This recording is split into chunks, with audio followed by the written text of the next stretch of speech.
Hello and welcome to the Every Brain is Different podcast. I'm Samantha Foot here with your Friday Five. And today we are talking about a positive discipline strategy called distract and redirect. So this is not about bribing, it's not about avoiding, it's skill building, especially for those with big emotions. So let's define it.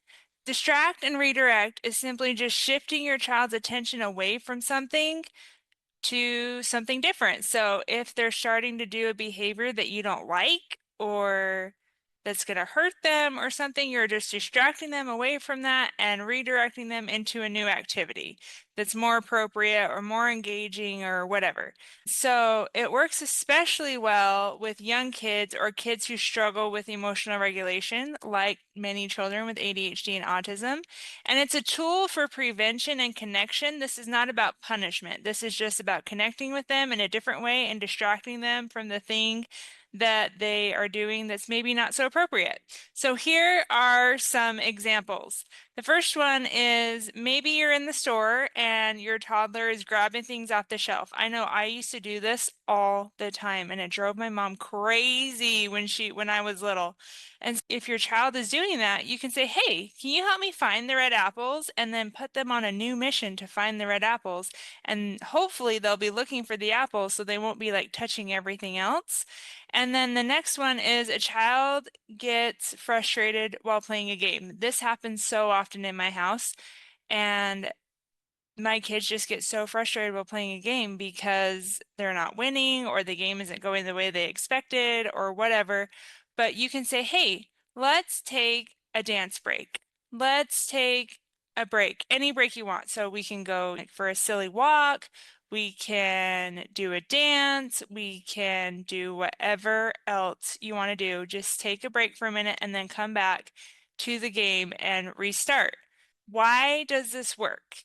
It helps focus shift before the brain fully escalates. So you're shifting focus in your child before they escalate to a meltdown. We really want to use this before they're escalated into a full meltdown. And then the next one is it builds trust by offering support instead of shame. So when your toddler is swiping things off the shelf, instead of being like, "Why do you always do this? Stop doing that. You know you're not supposed to do that. Stop doing it." You're providing shame for them. You're giving them shame. You're not giving them any support. You're just like asking them, "Why are you doing this?"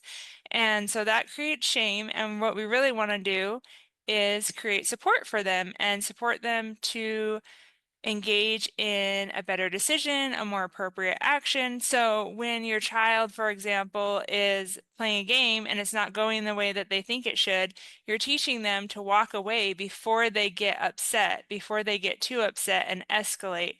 And so you're supporting them in making that decision where they can walk away, take a few deep breaths, maybe come back and then finish the game and not escalate into a full-blown meltdown. And then it also gives kids practice regulating without punishment. So if your child is throwing things on the ground, touching everything in the store, and you say, "If you do that one more time, I'm going to take away whatever, their toy when we get home and you're not going to be able to play with it." Well, that's punishment. It's not teaching them anything. They're probably not going to even remember it by the time they get home. And then if your child is playing a game and they escalate into a meltdown and you say, "Go to your room, you need to be alone." And yeah, you're just doing punishment instead of supporting them in understanding what they're feeling and dealing with their feelings. You're just punishing them after the fact. So it goes back to connection before correction, like we've talked about before, where you want to really connect with your child and then correct the behavior. And with distract and redirect, you're correcting the behavior by helping them engage in a new activity. Tips for making this go as well as possible. The first one is to know your child's interests. Distractions work the best when they're tailored to your child. And then be proactive. Like I said before, use it before a meltdown, not after. After a meltdown is when you're using those recovery techniques, but before a meltdown, you can really use distract and redirect before they do something that maybe they don't want to do. And then stay calm and connected. Your energy matters more than your words. So the way you say things matters more than what you're actually saying. And then avoid using it to ignore serious concerns. It's a strategy, not a cover up. So if they're doing something super serious, we're not just going to distract and redirect them. We're going to talk to them about their behavior and what they're doing, especially if it's like a dangerous behavior.